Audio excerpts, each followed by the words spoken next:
India ने development के मामले में एक बहुत ही पॉजिटिव स्टेप उठाया है और कतर का एक वर्ल्ड रिकॉर्ड तोड़ दिया है। इस मुल्क के अंदर एक सड़क सीधी नहीं, एक सड़क नहीं बना सके पिछले 25 सालों में। यूपी के अंदर 6 नए एयरपोर्ट बन रहे हैं। अब अमृतसर का अलग एयरपोर्ट है, जयपुर का अपना एयरपोर्ट है, हर स्टेट के अंदर 6-6 एयरपोर्ट है। लेकिन यहाँ पे आप मुझे बताएं, पिछले 25 सालों में कोई नया एयरपोर्ट बना हो, कोई नई सड़क बनी हो? हाँ, 1960s में बनाया था जब ये तरक्की। महंगा आटा, सस्ती जान, एक के बाद दूसरा बहरान, ना रोटी कपड़ा और ना कोई मकान, लाखों मायूस और करोड़ों परेशान। चीमा साहब, परसों मोदी साहब ने जाके कलकत्ता में एक अंडर वाटर टनल का इफ्तिताह किया है, और मैं उसके बाद बताना चाहूंगा कि उस पर खासियत क्या है। उस टनल की 4.8 किलोमीटर की टनल है, 9 feet deeper than the level of the river. जो गांव के उनके रोड थे, जो जिसे कहते हैं ना रूरल रोड नेटवर्क जो था, वो तकरीबन जो है वो कोई 4 लाख किलोमीटर था 2014 में, और अब वो कोई 7.25 लाख किलोमीटर नरेंद्र मोदी के दौर में हो चुका है। इंडिया ऑलमोस्ट 10,000 किलोमीटर हाईवे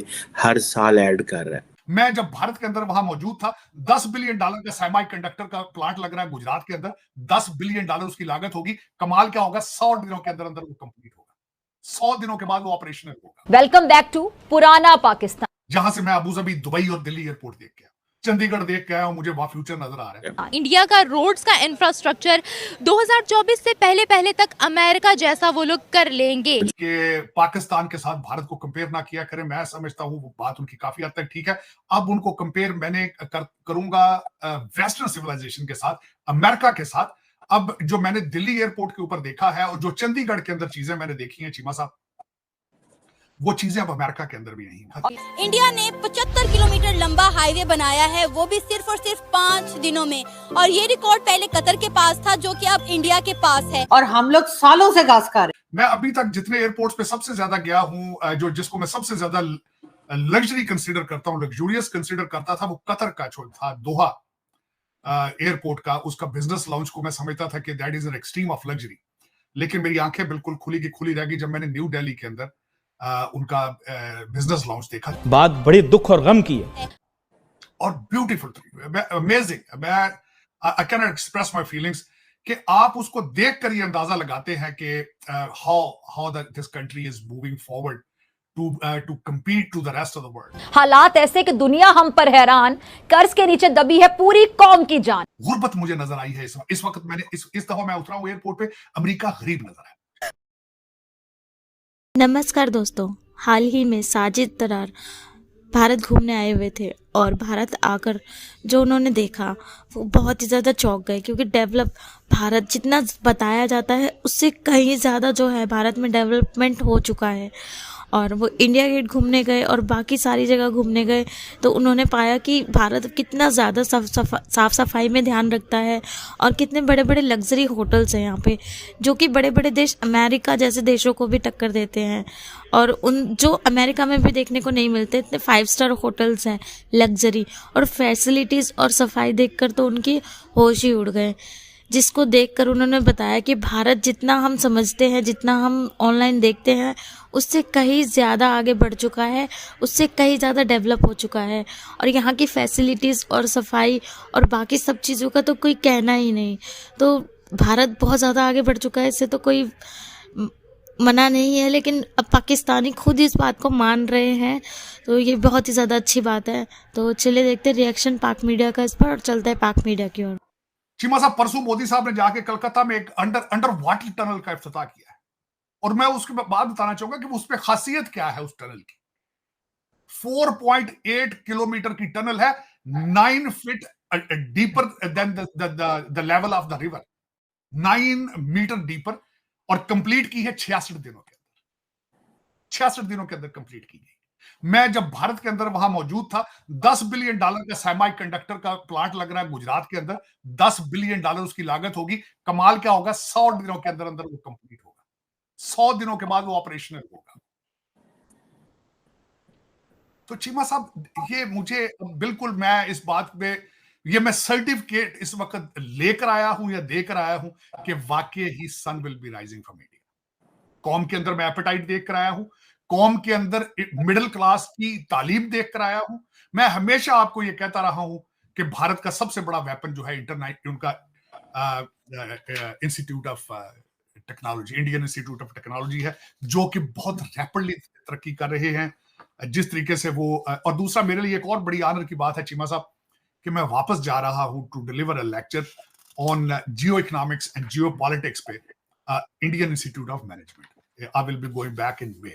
तो लेकिन ये कि चीमा साहब जो मैं अपनी फीलिंग्स लेकर आया हूं, मैंने आपसे वो शेयर की हैं।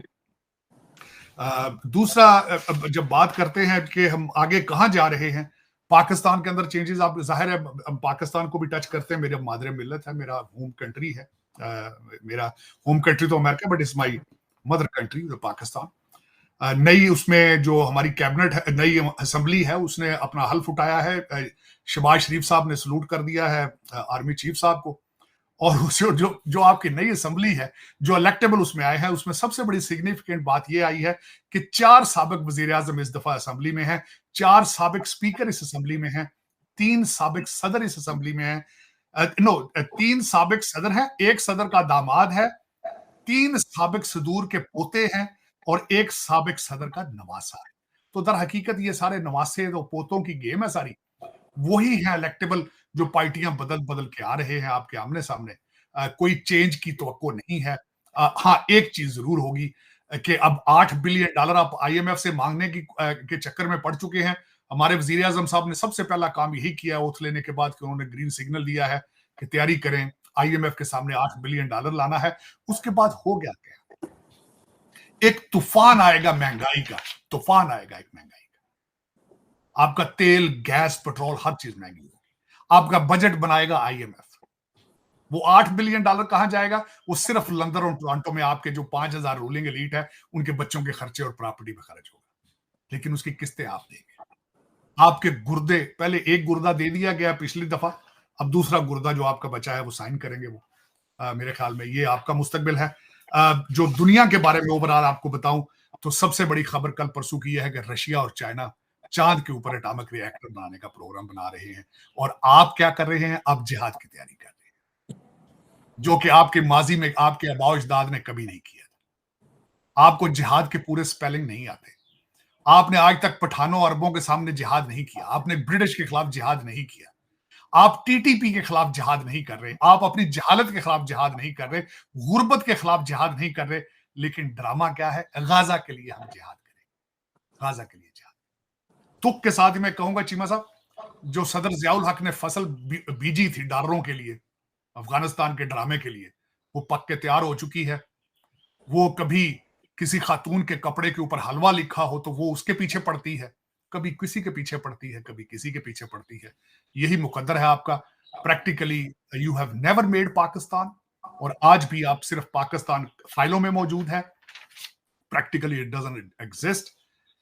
ये सारा फेक सिस्टम, हाइब्रिड सिस्टम, और people have no clue what is their direction. कोई पता नहीं आज तक कोई। मैं कल भी एक किसी के साथ बैठा था बड़ी इंपॉर्टेंट मीटिंग में, तो मैंने उनसे पूछा था कि आप ज्यादा पाकिस्तानी अपने आप को समझते हैं, पाकिस्तान में आप बड़े असर रसूख रखते हैं। मुझे आज भी अगर कोई एक आदमी का नाम बता दें जो पाकिस्तान को बचाने की सलाहियत रखता हो या बचा सकता हो या कुछ कर रहा हो पाकिस्तान बचाने के लिए, तो वो जवाब देने से कासर थे। मेरे कान उस आदमी का नाम सुनने के लिए तरस रहे हैं।